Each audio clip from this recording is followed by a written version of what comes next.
Good afternoon, ladies and gentlemen, and welcome to the monthly FORA Use Authority board meeting. There will be no closed session today. There's no need for one. I would ask if Mayor Pendergrass would do us the honor of leading us in the Pledge of Allegiance.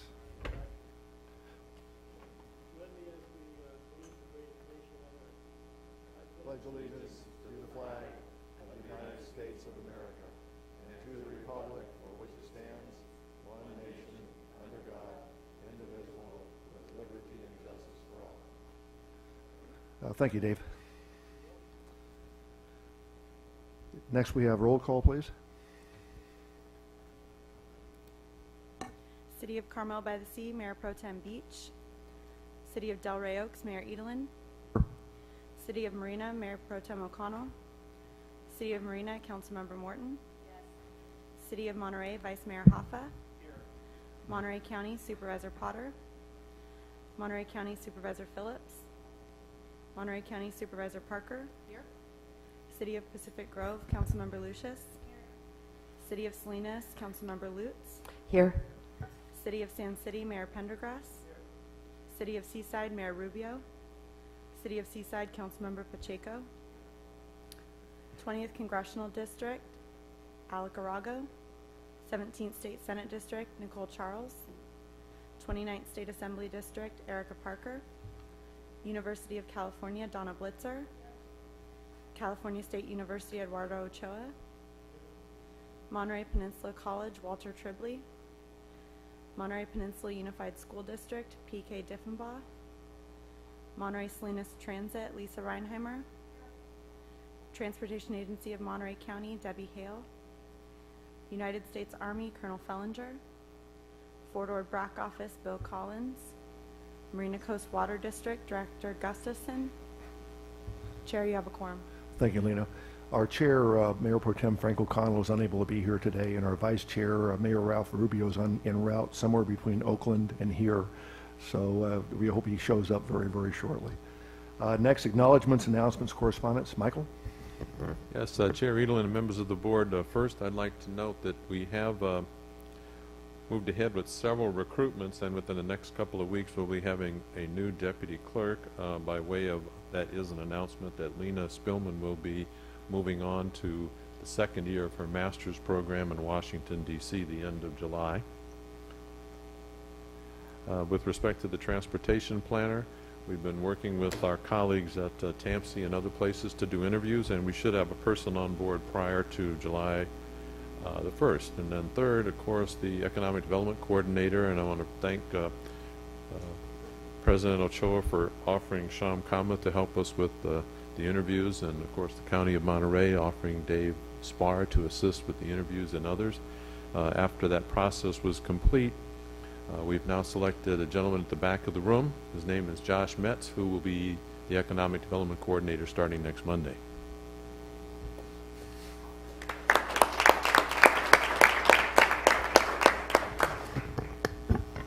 Yeah, well deserved, Josh. We've watched Josh over the last couple of years. He's a phenomenal young man that works his tail off, and he's learned a lot. He'll do a great job in that position. Next, we have the consent agenda, and staff has asked that we move agenda items B and C and discuss them under the actual business items 6C and 6D. So we'll go ahead and do that. Does any member of the board have any questions with regard to consent agenda items 5A and 5D? Seeing none, out to the public. Any member of the public have any questions about consent agenda items 5A or 5D? Seeing none, back to the board. Entertain a motion, please. Okay, we have a motion for approval by Supervisor Parker, and a second by Council Member Casey Lucius. Any discussion? All in favor signify by saying aye. Aye. Anybody opposed? Motion carries, and I turn over the gavel to our vice chair. You're doing a fine job.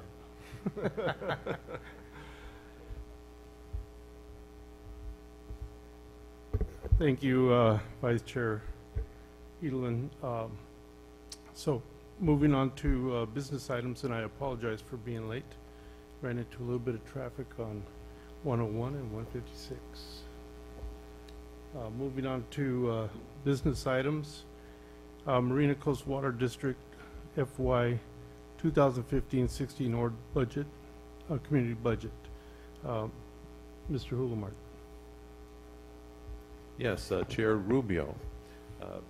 This item has been before the board recently a couple of times, and we, working with the executive committee last week, have structured an approach to this item that addresses questions posed by the FORA board at the last meeting, where there was a question asked of legal counsel to review question of apply 218 applies to this process, and what specifically the Fort Ord Reuse Authority Board had to do to take action with respect to the Marina Coast Water District budget. In this particular item, everyone here wants to make sure that we have quality services, repairs, maintenance, and operations of the system here on the former Fort Ord. The board at its last meeting indicated it wanted a much broader program than just a specific desalinated augmentation water program. The board also indicated its concerns about the budget and whether or not there were litigation expenses included in that budget. The board also gave staff direction to meet with the staffs of Marina Coast Water District, Monterey Regional Water Pollution Control Agency on the Pure Water Program and the role that it plays in this region, and also to meet with MCWD on some of these items that the board opposed inside the budget. We followed that direction and had a couple of meetings and have another one scheduled for next Wednesday. The board has also asked us to coordinate with the other regional water agencies to make sure that we are working in a cooperative fashion. Today, Steve Ensley and Jonathan Garcia are going to outline a PowerPoint presentation on how staff attempted to address this question of the solution to the question of what we have to do in order to take action on the budget. They will outline what council has prepared with respect to an opinion in that regard, and they will offer an opinion on the direction that we have outlined in our board packet. John Giffen is also prepared to answer any specific questions on the contract or on the 218 questions that were posed at the last meeting. Steve. Okay, we will attempt to do a brief path out of the wilderness. The agendizing process went through the executive committee, and so this is how they asked us to agendize this item. And you can see review authority council memo. I will not speak for authority council, although I will imitate him on one of the slides as we go through, just in terms of what our interpretation is of what the memo is telling us. Then we were asked to put together a new motion consistent with the facilities agreement. So that was put into the first position for you to take up and work through and hopefully come to a unanimous vote on. Then the second vote from the previous meeting is statutory. It has to come back for a second vote, so that's there for you to take up if you wanted to do so. And then finally, we also had a informational report attached regarding the progress that we've been making in the three-party conversations about the water augmentation project. We're very enthused that that's going well. So in a nutshell, I think what we're seeing, and you all got the memo, so you can interpret as you will. Did the May 8th board motion comply with the facilities agreement? I think the authority council is concerned that there weren't enough detailed reasons for the denial of the 9% rate increase, that the 9% rate increase is the entire rate increase, and the issues that came up and were discussed would probably be a component of that, and then would need to be given some kind of a mathematical value. If you want to, we can work through some of that depending on what the pleasure of the board is, but I think in a nutshell that's what council was saying about the vote last month. Then another question that came up was that is it within FORA's authority to disagree with the MCWD rate increase request after the 218 process has already been completed? And the answer is yes, because there are two different processes. The 218 process is one that is MCWD's process. They are the lead agency, and it is separate from this process that you are participating in under the facilities agreement, in which you get to decide whether or not you concur in the actual annual budget that is requested every year. The 218 process referred to a rate study that was done last year that was a 5-year rate study, and it lays out suggested increases over time based on that study, but each year you get a chance to weigh in. So in terms of just structuring the new motion, and in fact any motion, would you would have to follow this format. So we're trying to put a template together for you so that you can see that if you disagree with any component of the MCWD 2015-16 budget, you would have to then base it on the following findings. You would identify the disputed elements, and we gave you examples in the staff report, state reasons for the dispute, and then specify how one would resolve that question. And so that's all outlined in the staff report, so you don't have to just repeat it. We will try and get into a little bit of what it might look like.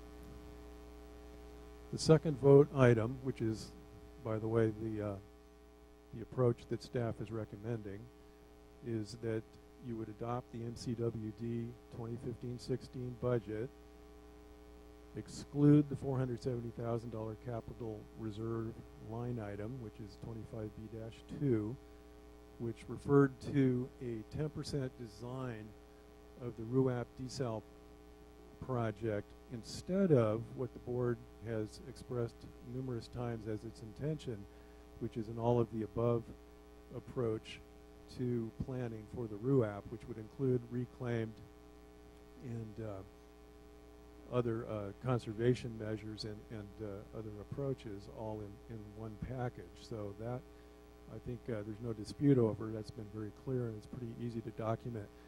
The rub has been the 9% rate increase itself, and the Authority Council, as I pointed out, concluded that on the second vote issue from last month, that this motion did not comply with the FORA MCWD facilities agreement because there weren't enough detail added. Moving on. Now, the things that you would want to look at, I think, in terms of just what is the quickest way out of the desert and getting to a position where you can express what you would like to see, but also roll out the program that you want to continue rolling out. You would look at just, the issue about all these legal and mediation costs. It seems very clear that what the board wants to see is that that's all scrubbed out of this operating budget, and we have given you the language to do that as well. And that there needs to be completion of the RUAP, which would include, as I said, the all-of-the-above approach and not just the desal approach. That there's a time frame that is reasonable to complete that augmentation program, and that we also don't interfere with the basic operations of the Marina Coast Water District's water and sewer program. So those are the things that we looked at as, how do we affect those kind of items. And we think that the recommended approach, which is to take another first vote and hopefully find it unanimous, that that will be the best way to deal with all that within this context.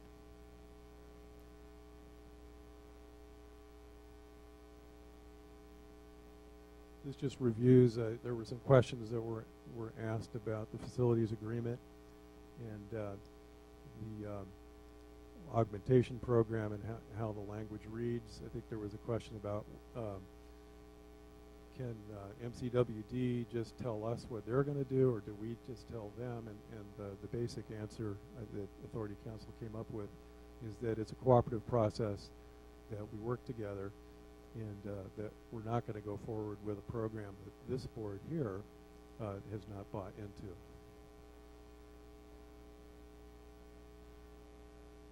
So that, in a nutshell, is the recommended approach. And obviously, if there's any detail that I need to get into or questions that need to be answered, I can do so. Okay, questions for staff from the board? Ms. Lucius, then Dr. Ochoa, then Ms. Morton. Thank you, Chair. Just two questions about the time frame. What part of the new recommendation, if we conducted a new motion today, I think includes that Marina Coast would submit a new budget, and I just wonder how that applies to the 3-month deadline, if a 3-month deadline starts over, or if there's still the June 17th deadline for us. And you also alluded to my second question, which is if we do have a new motion today, if it requires a second vote, how is that impacted by the June 17th deadline? Well, I think that is the crux of the issue. I think that it would not restart the clock. You know, I'll defer, obviously, to actual lawyers in answering these questions, but it seems to me that we're under that same 90-day time frame that we have been throughout, that if we don't get a unanimous vote today, we can call another meeting within, I guess we have to have a 72-hour period, but we could do that and get in within the 17th if that's the accepted date. That's the answer. There was a second question in there? If they resubmit a budget. So the way I interpret the way we wrote this is that they're not really resubmitting an entire budget. They are being told that we are withholding approval of the 9% portion or any other percentage that this board decides that they want to use as that placeholder.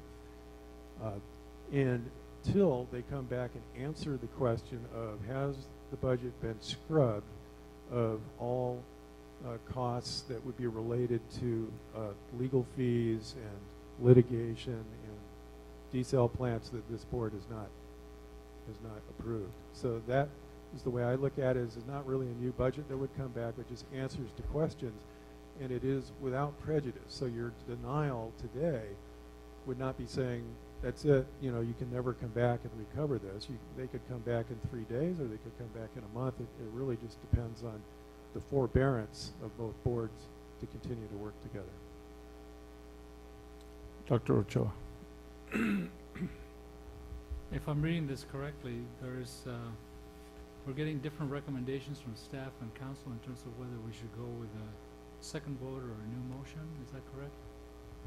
I think Mr. Ensley, he's in his presentation, he said that staff is recommending the second vote. First vote. And I don't think that's correct. Yeah, the wrong slide came up, frankly. But yeah, we are, just to be clear, we are recommending the first vote option. We think it's the cleanest way to get through this process, and that is exactly the same as what Authority Council has recommended. Ms. Morton?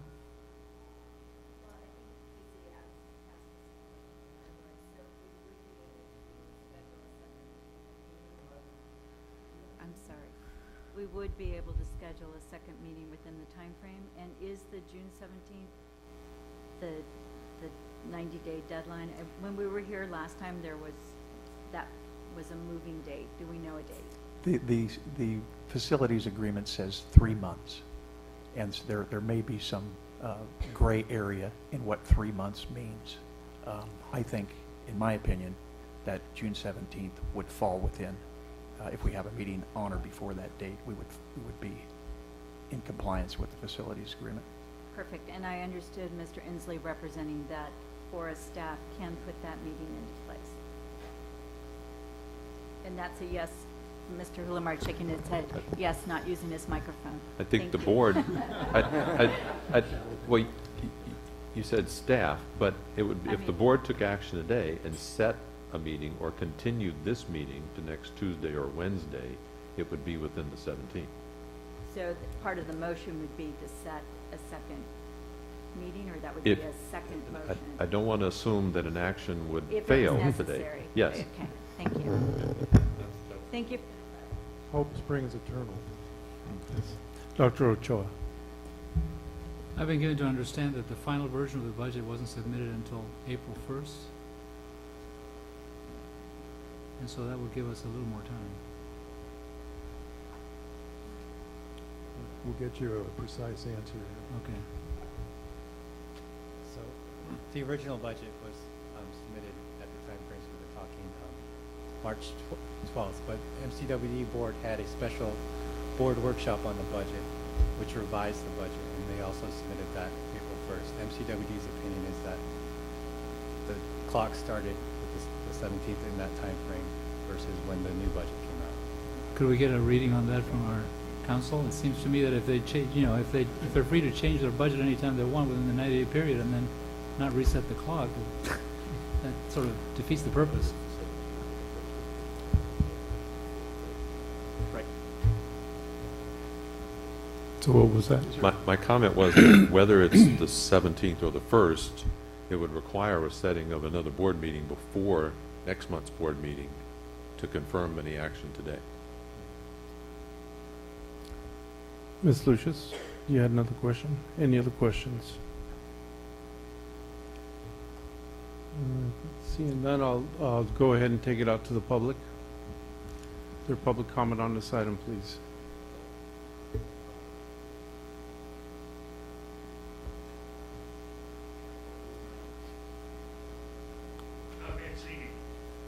You all have received a copy of an analysis that I did over the last month. Take a few minutes to look at it. What it boils down to is without meters, there is no mechanism to control or monitor potential abuses or potential line losses. Without meters, you can't regulate the amount of water used to stimulate conservation. Without meters, approximately 800 units are overpaying for their water in the form of Fort Ord. So what we need to do, we need to take a look at why they are charging $112 a month for an unmetered facility. When I went and looked at a number of bills at the Veterans Transition Center the other day, they have 40 units, 20 duplexes. They got 10 bills. What it was a single meter per duplex. Over in the Shelter Outreach Plus Homeward Bound, there's 32 units with 16 duplexes. I went out and talked to Mr. Lesh at CSUMB. He showed me an example of a sixplex with 3 meters. And so what you're looking at is approximately 800 meters, 800 dwelling units that don't have meters, as according to Mr. Kosher's report last month. If you'll take a look at what I think the Marina Coast Water District needs to do is to figure out that there's a flat rate of perhaps 80 cubic feet per dwelling unit and charge them the $20.80. If you look at the figures, it comes to about $1,000 a month for a meter. If you are metered, you'll be saving $1,000 a month or $12,000 a year. I don't know what it costs. I'm not a contractor, but I estimate it'd be about $400 to $500 to put a meter in off of a lateral, so I don't know. So what I recommend we do is that the board direct the Marina Coast Water District to take a look at the charges that they're charging for unmetered facilities. There's a number of meters out there. There's water meters that we have for this, there's fire meters, and then there's irrigation meters. 3 types of meters. Irrigation meters, no problem. It's in the ground. They don't use water, they don't pay for it. So I want you to take a look at those figures and somehow or other instruct the board to have the Marina Coast Water District go back to the drawing board and come up with a reasonable rate. As you can see, it's like 43 times. Where's my notes here? You can see that they're charging an unmetered facility $14 per cubic foot, per 100 cubic feet. So I think that they need to go back to the drawing board. And I Time got is it. up. I got you. The red light's on. So thank you, ladies and gentlemen. I think you need to do some work on this.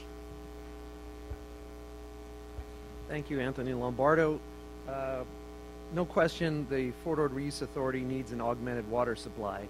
And pursuant to your existing contracts, that supplier is Marina Coast. The difficulty with the condition we have today is that Marina Coast has gone out and done a lot of things that are injurious to the community and are not going to be productive of obtaining an additional water supply for FORA for the base reuse. I suggested last time, or if it wasn't clear, I will restate my suggestion, which is that you not approve the proposal to give them $500,000 to study a project which they showed the City of Marina City Council, which is completely and absolutely not only technically infeasible, but also would interfere with the Cal-Am project. But instead, I hope you could do, as I believe staff was suggesting, which is work with Marina Coast under your direction and advice to provide a suite of projects or a project which would not interfere with the Peninsula's project, but would have a reasonable likelihood of success of providing that augmented water supply to the Monterey Peninsula, and come up with that solution or that agreement before you authorize them to spend any money towards any project, because unfortunately their pattern and practice of behavior is one in which it doesn't seem to be aimed or likely to result in the goal that you're looking for. And just to give you one brief update, this week the Public Utilities Commission, the Monterey County Water Resources Agency, and Cal-Am were served by Marina Coast Water District with 25 different categories of information demands going back to 1980 for the operation of the Salinas Valley groundwater basin, and Marina Coast was graciously offered to give those agencies 1 week to produce that information. So sadly, their conduct has, again, in the last month, not improved, but hopefully you can work collaboratively with them to come up with a solution that will provide the water you need without wasting the limited resources of your constituents and the ratepayers of the Marina Coast Water District, and not interfering with the project that the Monterey Peninsula is looking for. Thank you.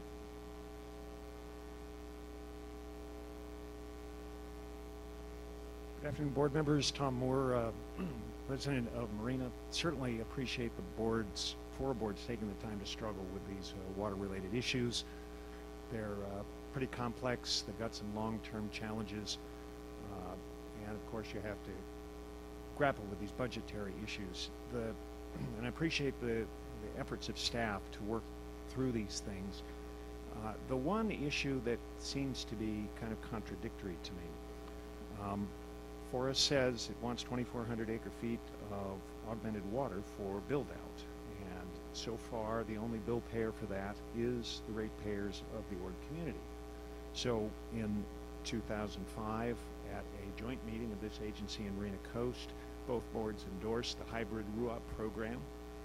Excuse me. And we have been pursuing that program, predominantly using Ord community ratepayer money at a fairly low rate until recently.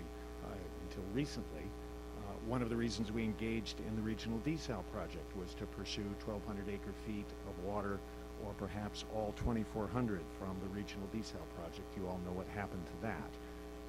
In 2009, we executed a contract with, an agreement rather, with the Monterey Regional Water Pollution Control Agency that would have provided for the reclaimed portion of RUAP. And in recent times, we've been engaged in litigation for two reasons. One is to try and recover the approximately $18 million that Marina Coast extended for the regional desal project, approximately 89% of which was for the benefit of FORA and the Ord community. So if FORA wants to say to us, abandon all efforts to recover that money on behalf of the ratepayers, I think the board needs to make that statement.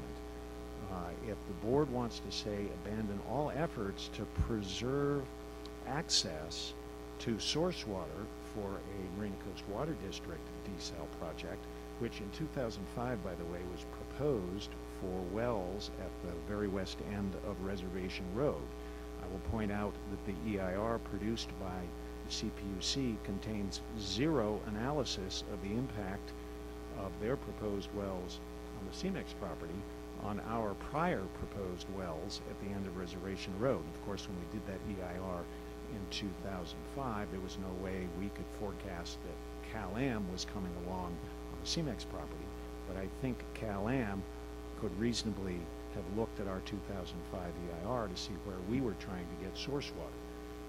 So I feel a little bit conflicted about direction here. If you want augmented water, and you want us to try and protect the ability to do that. Your time is up. Thank you.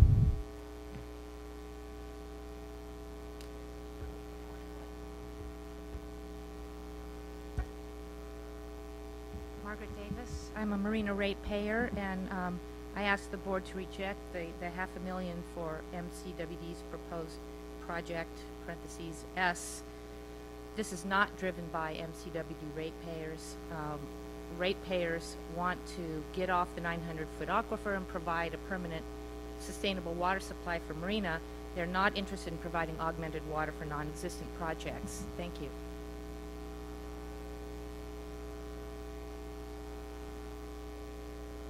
Any more public comment on this item? Okay, I'll bring it back to the board for discussion. Yes, sir. Thank you, Chair. 2.5 years ago, the FORA board, or the FORA organization, had 7 lawsuits, active lawsuits against the organization. Since that time, we had our authority counsel, John Giffen, joined as the authority counsel, and since that time, he's whittled down those lawsuits from 7. Right now, we've only got 1 left, and that will probably be settled very, very shortly, favoring the FORA Use Authority. Since John has also joined the organization, we have not had 1 new lawsuit. I respect his legal opinion 100%. If he says that if we go through with a second vote, we're liable for a possible lawsuit from the Marina Coast Water District, that we don't have a strong leg to stand on, I would go with our authority council's recommendation on that, and I would go with the staff recommendation. Saying so, I would like to move the staff recommendation, if I have a second. I'll second that. There's a motion and a second. And to be very clear, Yeah, I'm not clear of what he was moving. the staff recommendation being, yes, please. Yeah, I'll read the staff recommendation. Basically, we're identifying the disputed elements as a $470,000 capital reserve line item 25B-2 for 10% design of the Regional Urban Water Augmentation Project, otherwise known as RUAP, desalinization project, and the 9% rate increase for fiscal year 2015-16. We're stating the reasons for the dispute as the RUAP desalinization project planning needs to include all water augmentation options, including recycled, conservation, and other, and a portion of the 9% rate increase appears to provide the ORD community funding for litigation related to the failed regional desalinization project and further desalinization planning outside of the current FORA board direction. And we're specifying the dispute resolution as Marina Coast Water District to resubmit the budget to FORA that excludes desalinization specific project line item 25B-2, reprograms the RUAP implementation to include conservation, recycled, and other augmented options, and lowers the 9% rate increase commensurate with Marina Coast Water District regional desalinization project litigation expenses, which are also to be directed to be removed from the revised budget. And there was a second on that motion. From Ellen. Okay, discussion. Any questions or discussion on that motion? I think Mr. Moore, who stood up a few minutes ago, identified himself as a citizen of the city of Marina, but he's also a member of Marina Coast Water Board. And I thought I heard Tom say, did he want us to go ahead and suggest or say should abandon all efforts to recover the sunk costs in the regional plan? I've said that before. I think that would be a very good idea to abandon those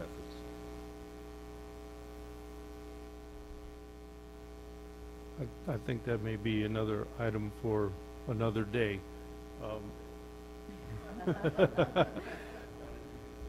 Yes, I understand. I understand completely. Is there any other comments or discussion on the item? Yes, please. Thank you, Mr. Chair. This isn't directly on this item, but I think I want to get clarification because I believe, I support this motion. I also support finishing our action from last month by taking the second vote. And so we're not precluding that second vote by this action, are we? I think it needs to, my opinion is we need to do both. And I just want to make sure that I didn't hear anything in the motion that, I heard a comment, but I didn't hear anything in the motion that would, if I were to support this motion, I wouldn't be voting against my desire to also take the second vote from last month's action. I think if you took both votes, that would be conflicting. And so you're going to need to make a decision as to whether or not you're going to go forward with the new vote or proceed to the second vote. But you can't do both.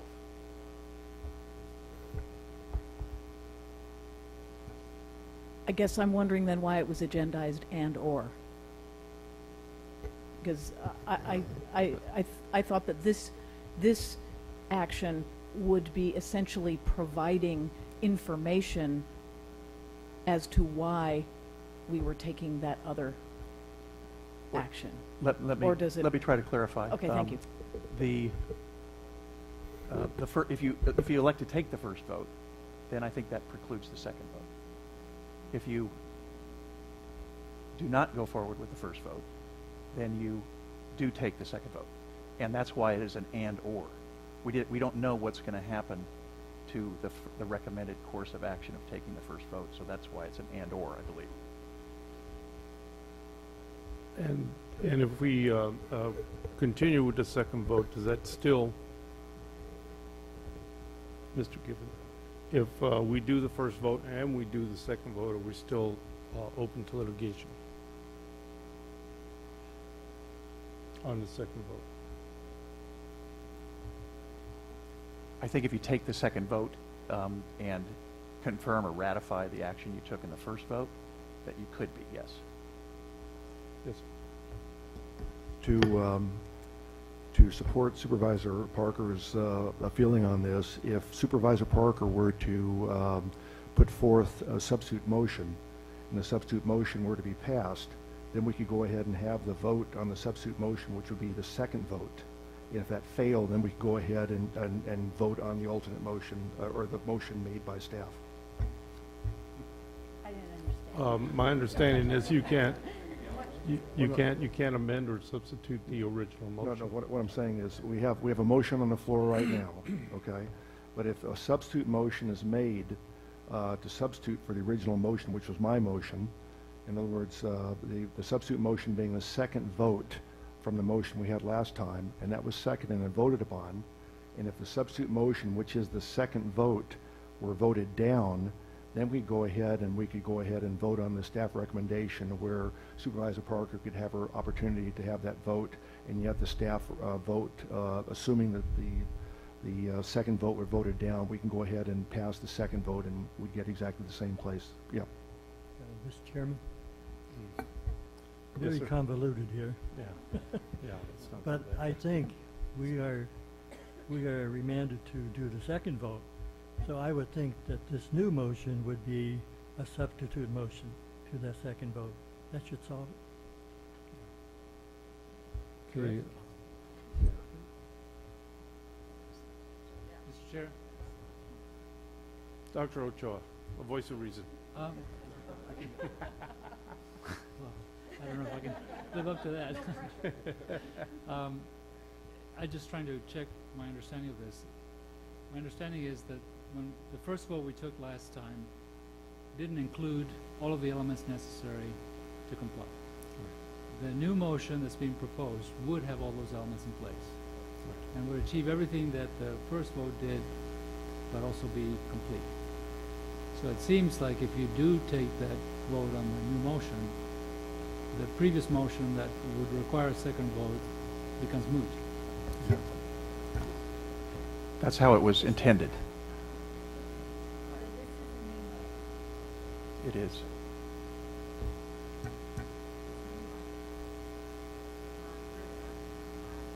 Right. Ms. Lucas. Thank you. I just wanted to make 2 observations. I support the new motion. Under reasons for the dispute, it was stated in our agenda packet, and I also support this, which is in addition to what's stated here for reasons for the dispute, I think also at least I would like to add that the 9% increase is too burdensome for ratepayers. That could be an additional reason for the dispute. I don't know if that has to be added to the motion. I'm just making an observation. But also under dispute resolution, looking back at the budget that was presented to us on May 8th, I noticed that there is a 300% increase in the CIP budget from last year. And again, this is just my observation. We don't have to add it to the motion, but it seems to me like Marina Coast could balance their budget without the 9% increase by readjusting that 300% increase in their CIP. That's all. Thank you. Okay, so staff will take that as direction for findings. Yes. I do support Member Lucius' inclusion of both the $470,000 and the 9% increase as being unduly burdensome and perhaps oppressive on the 4,000 current ratepayers of the Ord community. That be one of the that's one of the biggest concerns about that $470,000 is that is unduly burdensome to pass on to ratepayers of approximately 4,000.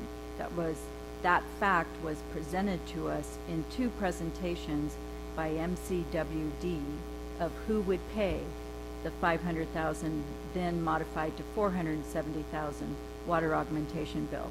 And that is a key objection from my city of Marina. Okay, any other discussion? I'd just like to make a couple of observations myself, and that is we're talking about a different agency's budget. Maybe the 9% does include some litigation or desal costs in it, and when we say to scrub it, we do know that the RUOP has a desal component, so we have to be very careful we don't wipe out the whole RUOP effort there. Also on the ongoing needs for that agency, I know that every other water purveyor in this state, in this county, is increasing their budgets because of the effects of the drought, all the things that their maintenance of their operations. So we have to be very careful that we don't cripple the agency in trying to pick the pepper out of the you-know-what. And so we got to be very careful about that. Now, once we go through this process of determining what our options are for augmented water, and they come back with a budget increase to cover that, then FORA has to stand by its word that we want augmented water, and that someone's going to have to pay for that. It's in our CIP, but it's also in their CIP. So whatever that turns out to be that we agree is the project, then we have to stand behind it. And we can't pick on that budget so diligently that they won't be able to get it done. So with that, I'll call the question, and all those in favor of the motion? Aye. Opposed? Motion carries. Thank you.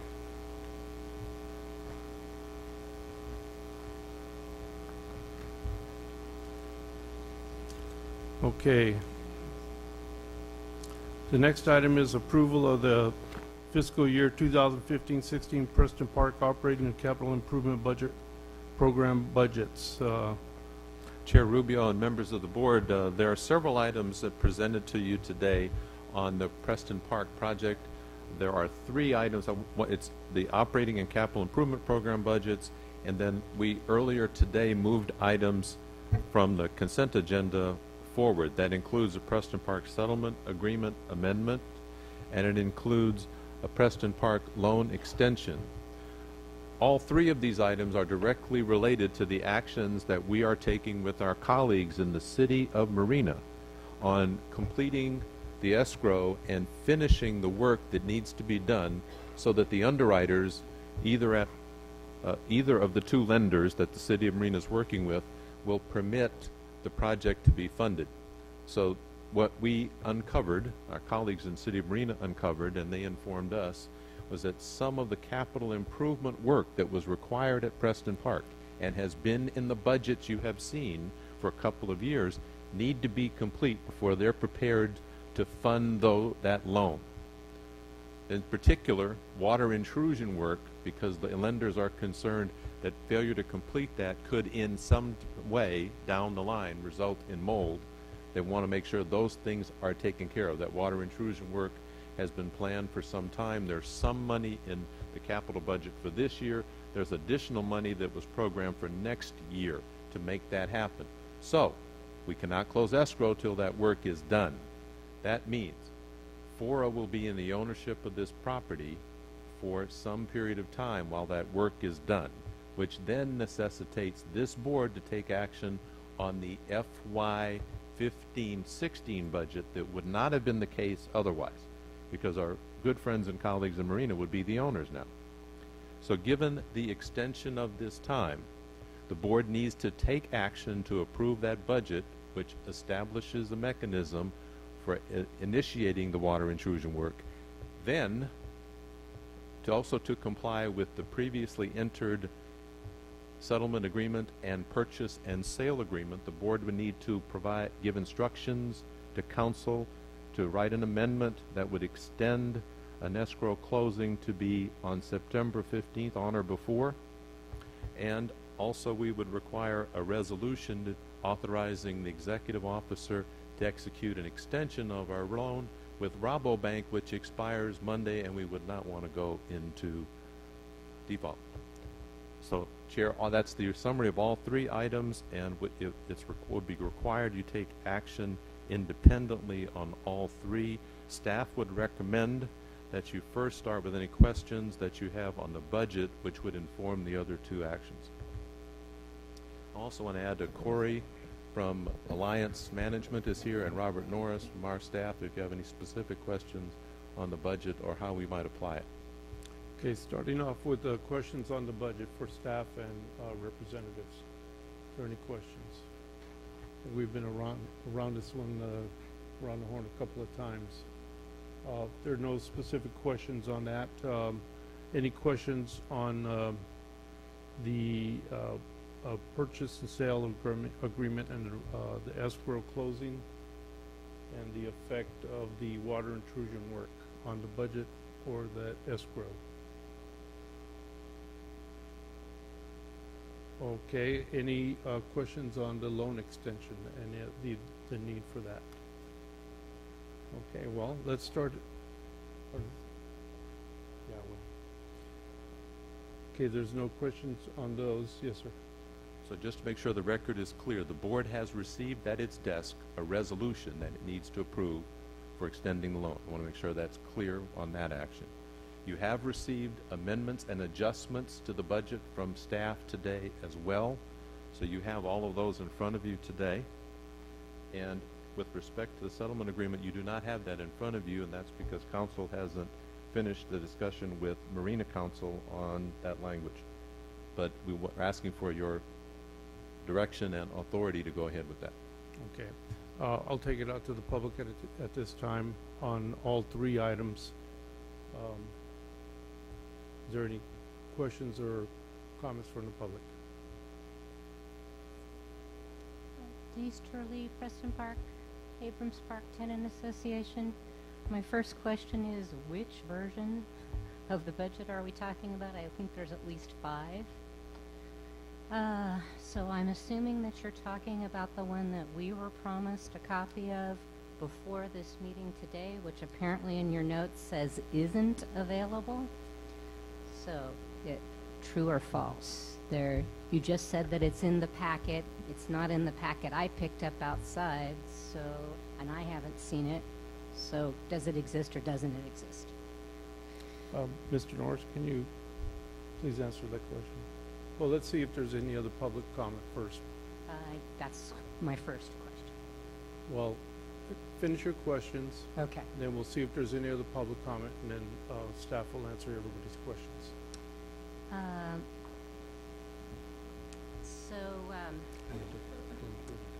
Well, I'd like to actually see the budget, because then some of my questions might actually be answered. So, because we had a meeting and we were supposed to get answers before today, and we didn't. Yes, Chair, in answer to that specific question, the clerk of the FORA board sent this out yesterday afternoon electronically. It went to her whole FORA board list and to the full public list as well. This was transmitted yesterday afternoon. And it's on the website now. Thank you. Okay. Haven't had a chance to look at it, so. There are copies in the back of the room as well, and right. I have one right here if you'd like it. Right, and Candy just handed me one, but that does me no good for making comments because I haven't seen it. Any other public comment? Seeing none, Mr. Norris, would you care to address those comments? Because of the timing of the receipt of bids and instructions to provide to the contractors, we had to go back and recalculate the budget. The budget reflects a significant reduction in expenses and in the proposed project. The entire budget is posted online. Unfortunately, replicating the 134-page supporting documents would have been a little bit too burdensome to produce right at this moment, but the entire budget, which reflects some of the discussions which we attempted to highlight in comments in the support in the management letter from Alliance. You'll see some shaded areas. They represent our Alliance's response to suggested revisions of text and items priority in the meeting with the Tenant Association. Other than that, what we're showing is that we've reduced expenses down to the bare minimum. We've accelerated the course of work schedule, and we've made sure that money is available for this work to be done in the time period. Other than that, it's the standard operating budget that you've seen many times, but it would be called Preston Park Light in regards to the priority that's being given to the water intrusion work. This work will be done within the next 65 days or more by having almost a 6-day work schedule with this. We apologize, but the urgency of getting the work done, while our good intention is to, of course, share information, there's no rent increase, and that's about the best we could do given the time available upon the receipt of the information and to produce the board packet. Thank you. There being no further public comment, bring it back to the board. I saw a hand over So here. is this coming back next month, or where are we going with it? Ma'am, you had your opportunity for public comment. Your questions were addressed, and we're going to move forward. Thank you. Well, they weren't, Well, the best possible. Okay, so, yes, sir. Yep, Chair, saying as how we didn't have a lack of detailed questioning, I'd like to move that we combine all three of these items and move that we approve the fiscal year 2015-16 Preston Park operating capital improvement budgets. We have to do them separately. Okay, the first motion will be approval of the Preston Park operating and capital improvement program budget.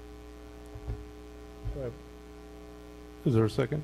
There's a second by Director Potter. Is there any more discussion? Yes. I just want to highlight and thank whoever put the budget together, because I was happy that there was no rent increase. Very good. Any other questions? Okay, seeing none, all those in favor?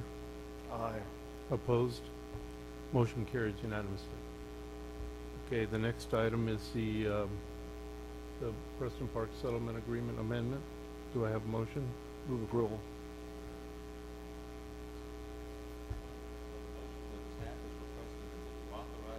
Authorize Authority Council to prepare and the Executive Officer to execute an amendment to the Preston Park Settlement Agreement and the Purchase and Sale Agreement to reflect escrow closing on or before September 15th, 2015. Yes, there's a motion. And there's a second. Is there any more discussion on this item? Seeing none, all those in favor? Opposed? Motion carries unanimously. And then in the matter of the loan extension, I would move that we authorize the Preston Park loan extension. Rabobank has requested the board approve the loan extension by resolution, draft resolution. We all have a copy of it. to the motion, a second to approve the resolution that's on your additional material. Is there any discussion on that item? Seeing none, all those in favor? Aye. Opposed? Motion carries unanimously. Thank you very much. The next item on the agenda is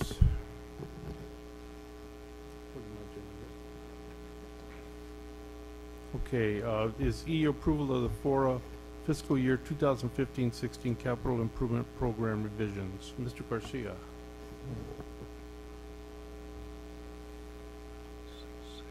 Members of the board, at the previous board meeting, the board approved unanimously the capital improvement program presented by staff.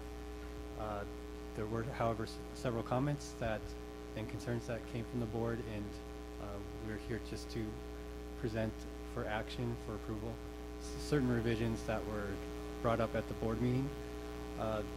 Essentially, the revisions were Highway 156 to move funding into the fiscal year to support Transportation Agency for Monterey County's Highway 156 project.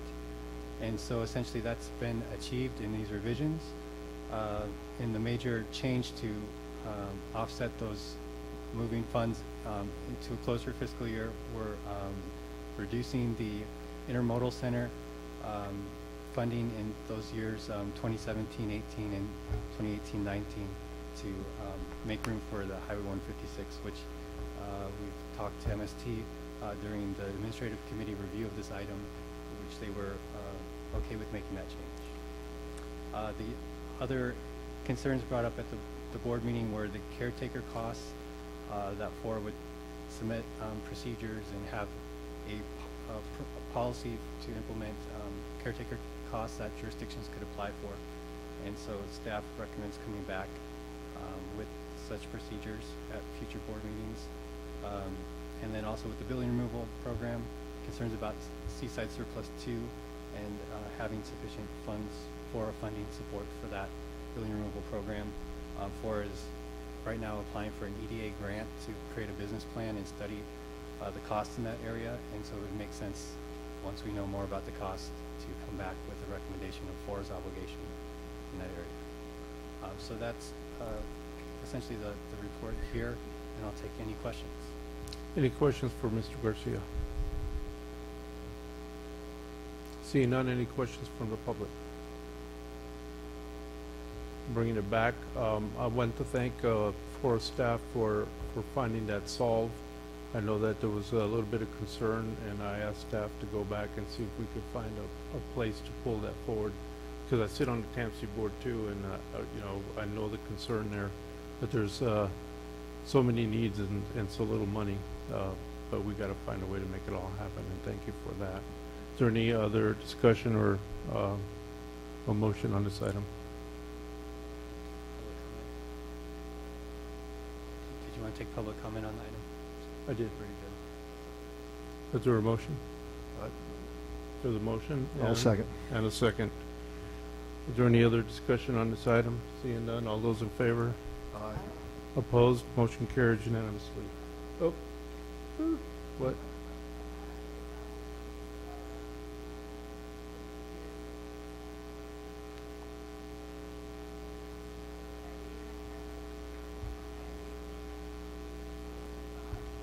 Yeah, I can just clarify that. When you look at attachment A, I'm sorry.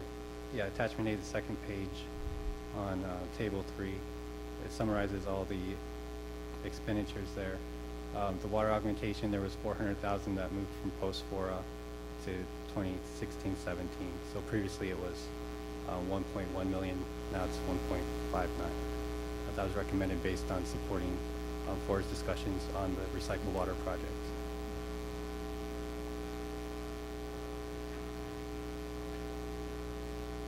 You're going to do what? So you're going to hold your vote no? What's that mean? Oh, you're voting no. Okay. So there was one no, so it was not unanimous, and we'll have to come back with that. Okay. The next item on the agenda is the California State University Monterey Bay Master Planning Process presentation. Mr. Hulamard. Yes, Chair Rubio, members of the board, California State University Monterey Bay has gone through 3 master planning efforts. Now this will be the 3rd that in the time that I've been here as executive officer, and in each case there have been an extraordinary effort to coordinate and cooperate with the local community. This particular time they've selected an outstanding group of planning professionals that have started on that process, and the cooperation that we've received so far at the staff level from CSU Monterey Bay on this has been extraordinary. We think the board will enjoy this presentation that lays out where the master planning work is being done, and Eduardo Ochoa has a few words to get it started. Thank you. Our plan, our previous versions of our master plan never seriously modified the original basis for planning, which was a very large campus of 25,000 students. This plan will take full cognizance of the fact that our end state will be significantly less than that, and also will take into account some other elements that didn't play as prominent a role, such as the need to create a vibrant density within the campus to stimulate the interactions between faculty, staff, and students, the need to identify space for public-private partnerships, and also sensitivity to very close coupling with the surrounding communities to create a vibrant community between the campus and the surroundings.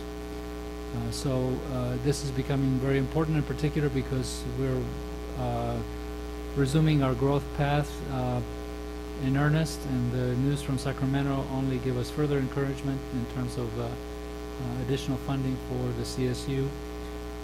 And I can report today that in the fall we will have, on a headcount basis, around 7,000 students on our campus, and that about 400 of those are anticipated to be international students. So we're going to have a very rich mix of students for the community. That's all I have, and I'll turn it over to our staff. Good afternoon. My name is Chris Placco. I'm Associate Vice President for Campus Planning and Development at CSUMB.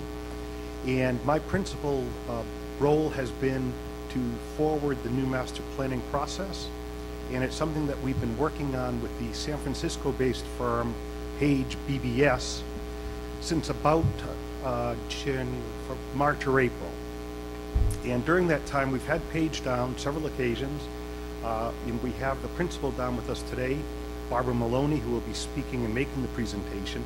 But I just wanted to say a few words that Barbara has tremendous experience in this region. She actually helped work on the base reuse plan for FORA back in the original days.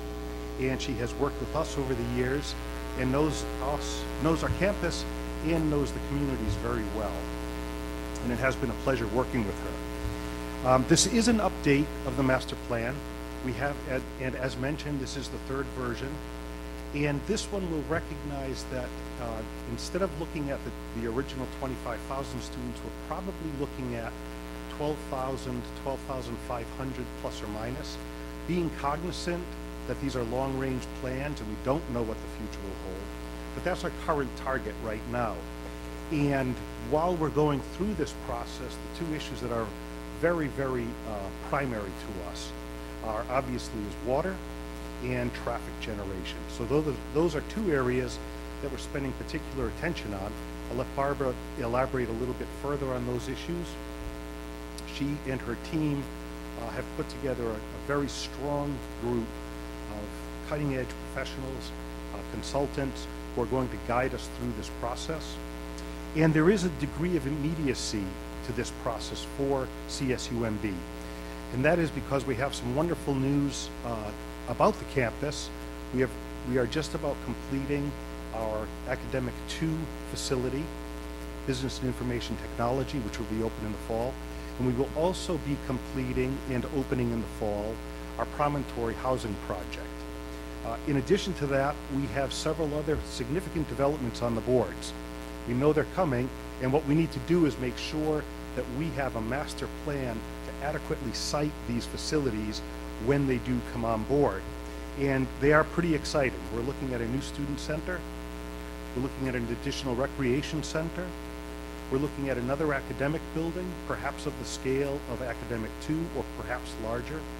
And we're looking at additional housing. Again, perhaps not quite the scale of Promontory, but coming very, very close to that. So as these projects are bubbling up, we are going to rely upon the master plan to guide us as to how, where, and when we locate these buildings and we develop them and what their nature will be ultimately. So I'd like to turn this over to Barbara, and we welcome questions and comments, and look forward to presenting this to you. Thank you for your attention. Thanks, Chris, and thank you for making time for us to give you this update on master planning for the campus. As Dr. Ochoa mentioned, I think, or Chris mentioned, I do have a history here in the area and did direct the work on the reuse plan and the EIR back in the 90s, so it's great to be back. And you know, at the time, the campus had gotten its public benefit conveyance and planning for it was already underway. So it's particularly exciting right at this moment, with the enrollment up and with all these facilities finally moving forward because the state budget is so much stronger. It's really an exciting time, and there will be, I think, really visible change on the campus. And so for us as planners, it's a great opportunity to work with you and your communities, and also to work with the campus staff to figure out how to make that that change on campus as impactful as possible and as positive for everyone as possible. So I'm just going to quickly give you an overview of kind of how we're approaching this.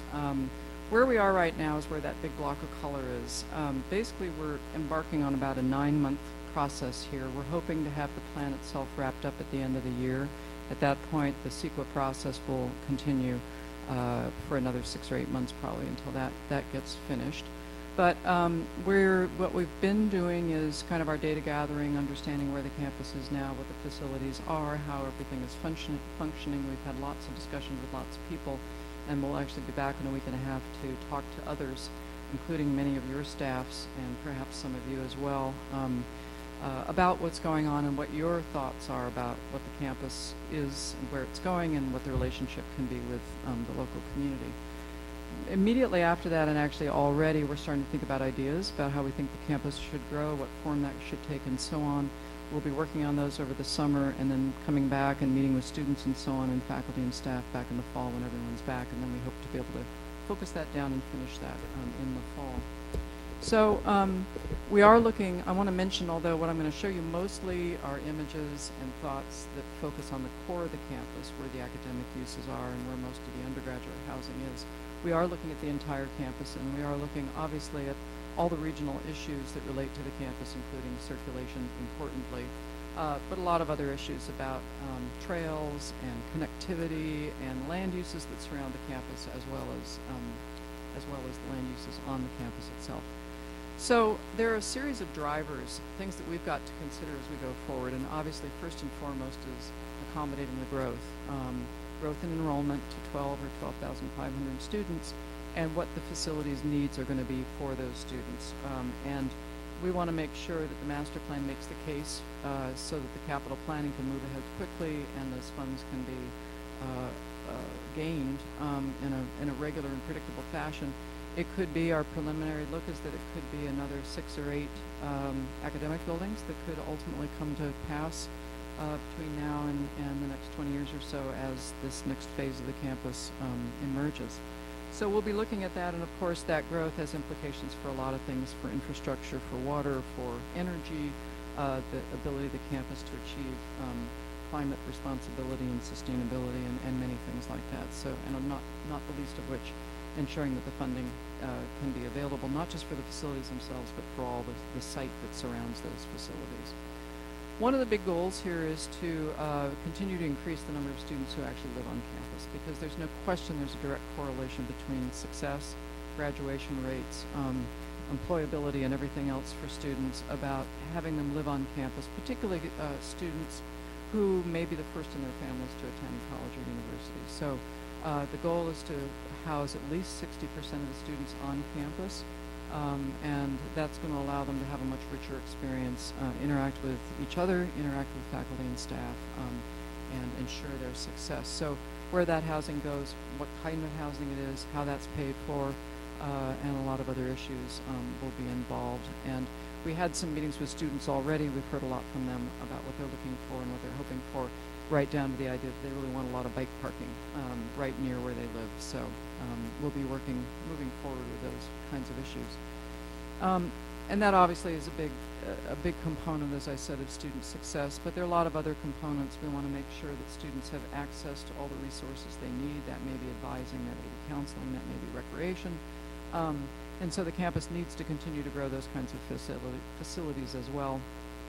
It also has to do with, in the housing projects, what else is there that helps make living in those projects enjoyable and attractive and so on. So there'll be a lot of issues, and that also has a lot to do with you and how Marina and Seaside in particular, but all the communities around CSUMB develop and continue to develop and provide amenities for your own constituents, but also how the students on the campus can access those amenities as well, preferably by bicycle or walking or shuttle rather than driving. So we'll be looking at that. We feel very strongly in all of our work, and fortunately I think for us the campus also feels very strongly, and the system feels strongly, and the state of California feels strongly about sustainability, carbon neutrality, and all of that in all the work that we do, whether it's at the building scale, in the infrastructure that we provide, how people get around, where the waste goes, and all of that. So that will be certainly a major theme of this. And again, in talking to the students on campus for a couple hours one day at a noontime forum, we heard a lot from them. And that's really where you see on these on campuses these days. You see a lot of the momentum for sustainability coming directly from the students. They get it, they understand, and they're very committed to making it happen. So we're going to be working with them as we go forward with student government to talk to them about how they may be able to help influence this and what their ideas are. The CSUMB campus, I think, is unlike any other CSU campus in terms of its environment, just the specifics of the Monterey Peninsula, this particular site, how it emerged from the dunes to an Army base and now to a campus, has left us with a lot of positives as well as some negatives. And so we'll be working very hard to ensure that as the campus develops and we are able to fund facilities, that we can also fund site improvements. And that may be everything from trails, street improvements, also the facilities, but places for recreation, places for quiet study, places for events, and so on. Some of those events might be things that can bring the outside community in, as well as things for the students themselves and the entire faculty and staff. So we'll be looking a lot at the landscape, a lot at the site, and how that's going to evolve over time too. And then, of course, one of the reasons why we're here is to hear from you about what your priorities and interests would be in terms of our planning effort, to engage the communities around CSUMB, to understand how the plan developments that are on the books or that may not be on the books yet can be integrated with the plans for the campus, how we can reinforce each other's success in these different projects, and how CSUMB can be a real amenity and benefit to all the communities that surround it on the peninsula. An important component of this that we actually have added recently to the team is a financial and economics side of this, and this is actually strategic economics who worked in the effort on the regional urban design guidelines, and they've got a good familiarity not only with the peninsula and with this context, but they're also very strong in terms of public-private partnerships and other financing opportunities, whether they be public or private or other, P3 opportunities, that kind of thing. So I think they'll be instrumental also in talking with all of you. They're going to be down here in a week or two as well. I'm sure they'll be reaching out to you about what some of the initiatives that the campus has in mind, how those can engage the communities and industry, create jobs, and find some mutually beneficial opportunities, whether it's on the campus itself or joining the campus in the community. So we're very excited about that, and I think that's going to be actually a somewhat unique element of this master plan as opposed to many plans that you see.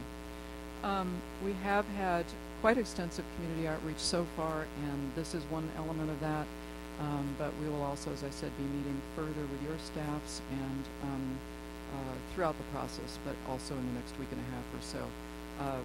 Pictured was our event with the students on campus for a couple of hours one noontime a few weeks ago, which was very engaging, lively, and since we provided pizza, lots of kids showed up. The key to ensuring students show up. Just to wrap up, what we're doing right now, this is actually a diagram of the campus. It shows the land uses of the buildings that are on the campus now. So you can see if you just look generally at the colors on the campus, you can see how kind of distributed and disorganized uses are on the campus right now. Yellow is housing, blue are academic uses, and you can see how they're just kind of willy-nilly around, and that of course resulted from the existing buildings and the need to find some uses that was commensurate or consistent with the character of the buildings that were out there.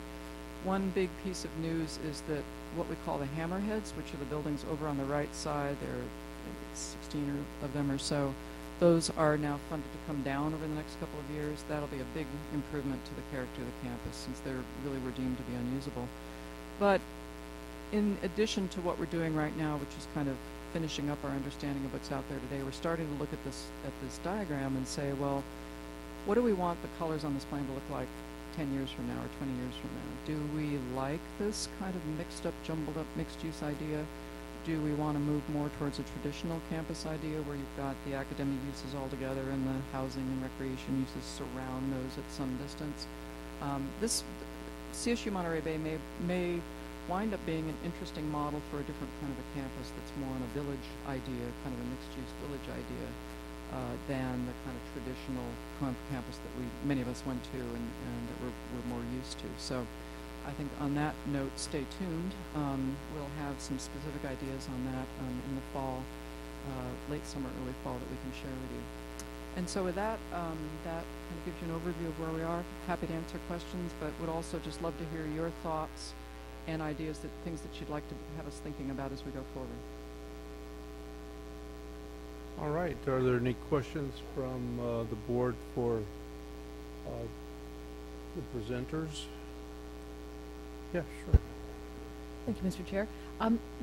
You referenced the design guidelines. I wonder if you could talk about how those concepts and that work might be influencing how you're incorporating any of that into your work.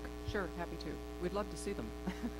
Thus far, all we've seen are the slideshows that we've seen on the website. So we're hoping that we can get the draft, or at least whatever part of the draft you'd be willing to share with us. From what little I've seen on the slideshows and the examples and comparables that they were showing and some of the photos and things on that, it looks to me as though it's pretty consistent with the kind of attitude we would take towards those kinds of edges and gateways and entries and all those kinds of topics that they're dealing with. So I don't expect to be, negative, to have any major negative reactions to it. So what we'd like to do is take that into account, fold it into what we're doing. We might come back with some suggestions or suggested changes if our thinking about land uses and the locations of certain kinds of uses or gateways, or what we're thinking about edges and trails and connections and things like that. There may wind up being some modifications that at some point we might want to suggest, but my expectation is that we'll welcome that information and use it as a basis for what we're doing as well. And we will, as part of this master plan, be developing guidelines for buildings and landscape and edges and streets and those kinds of things. So what I'm hoping turns out is this all integrates into a really nice, consistent kind of an attitude, recognizing though that we want CSU and B to be special. So, but one way or another we'll find a way to integrate that. Any other questions? Okay. Any other comments? Or, okay, well, I will say that thank you for the presentation. Very well done. Thank you, Dr. Ochoa, for bringing this forward so that we could really understand what's going on out there. I'll open it up to the public at this time for any comments or questions from the public.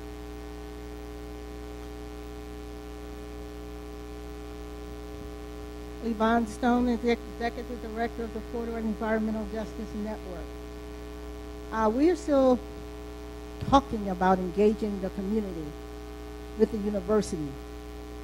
And the university seems to take priority over the local community. We're looking at the housing, we're looking at resources, we're looking at funding. The university was first told to the community that it would be a community university, which means that the decisions that would be made concerning the university would have real public participation from the local community. That has not happened. We've gone through several presidents. We have a few select people from the community that's been engaging with the university, but not at the level that the community should be engaging with the university. President Obama made a speech at Georgetown University, and it talked about how environmental justice was only mentioned one time. Here in our county, when it's mentioned, it goes out like it's a bad word, because nobody wants to hear about equality or trying to build on the local community and what has happened to it. The environmental justice organizations from around the country is calling on the president to close the environmental justice gap, and it needs to be closed. There's a petition out right now seeking signatures to support what is meant to bring some kind of equality to what's happening to communities, especially where there are base closure communities. And nobody wants to talk about that or think about that. But it's still going to have to be addressed anyway. We are still talking about, not affordable housing anymore, workforce housing. I was told by a community member just last week that when those buildings on Seaside was torn down, those brick housing that the Army had to build the $500,000 houses, that they made that decision because they didn't want riffraff in the housing, in the community. How dare somebody make a statement like that? Ma'am, your time's up. These communities here, most of them were families of the military. Ma'am. And to call them riffraff, Please. It's really horrible, and that's what is still going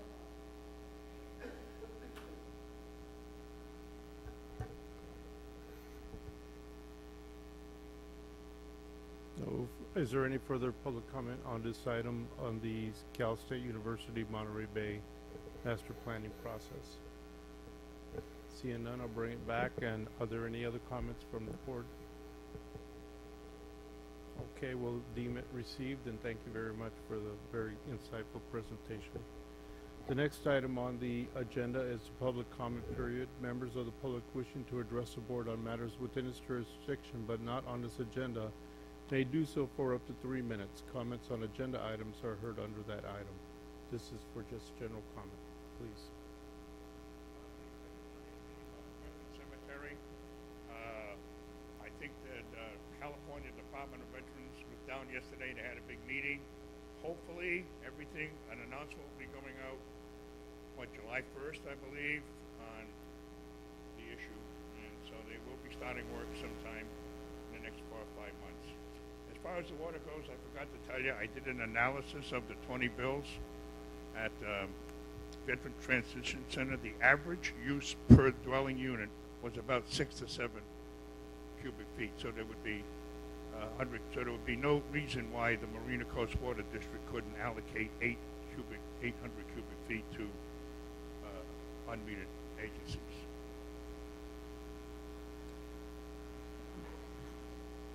Are there any other public comments?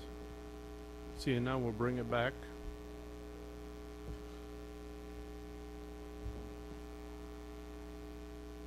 There's a very big concern in the community about water shortage.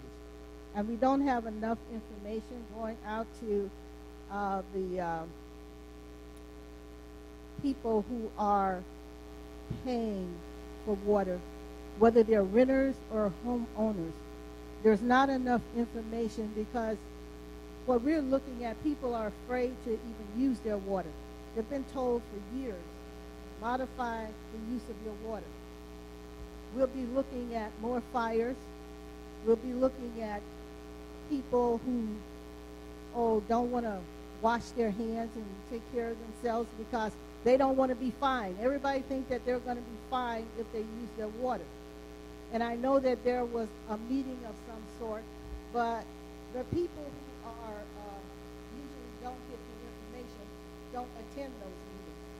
And there needs to be a process to get more information out to the people in the community, the local people who are not around the table, who are considered riffraff or whatever they're considered. These people need to have information. And back to the housing. I heard Congressman FORA talk about workforce housing and allocating water. How are all these developments going to continue to happen when they all need water? Businesses need water.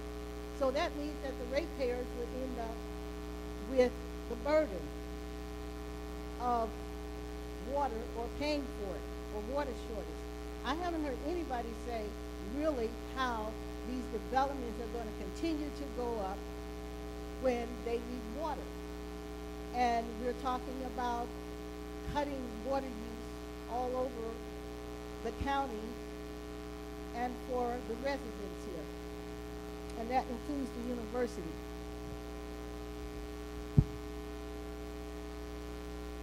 Is there any other public comment?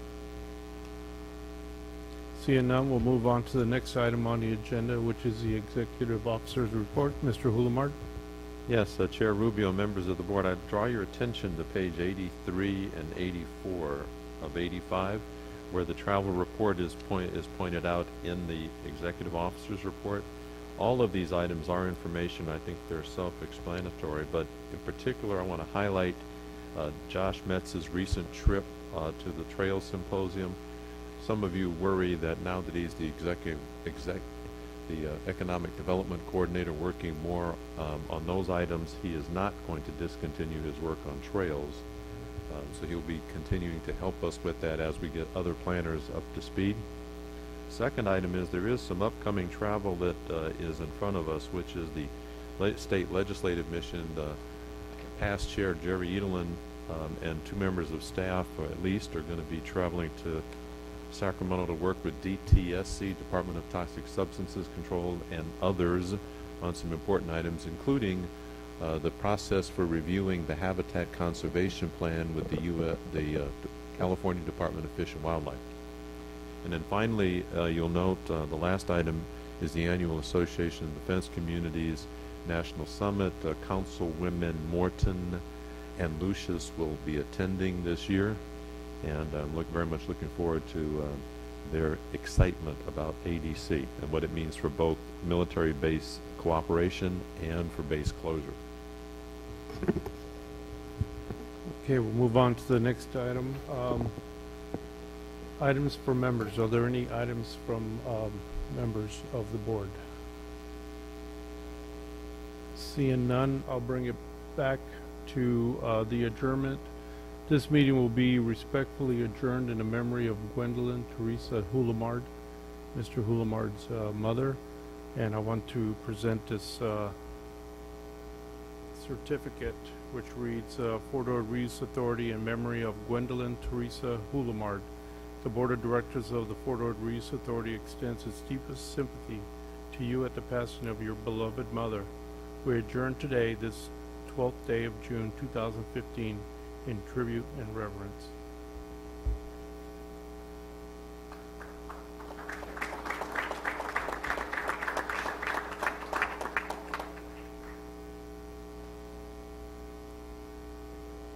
Yes, amen.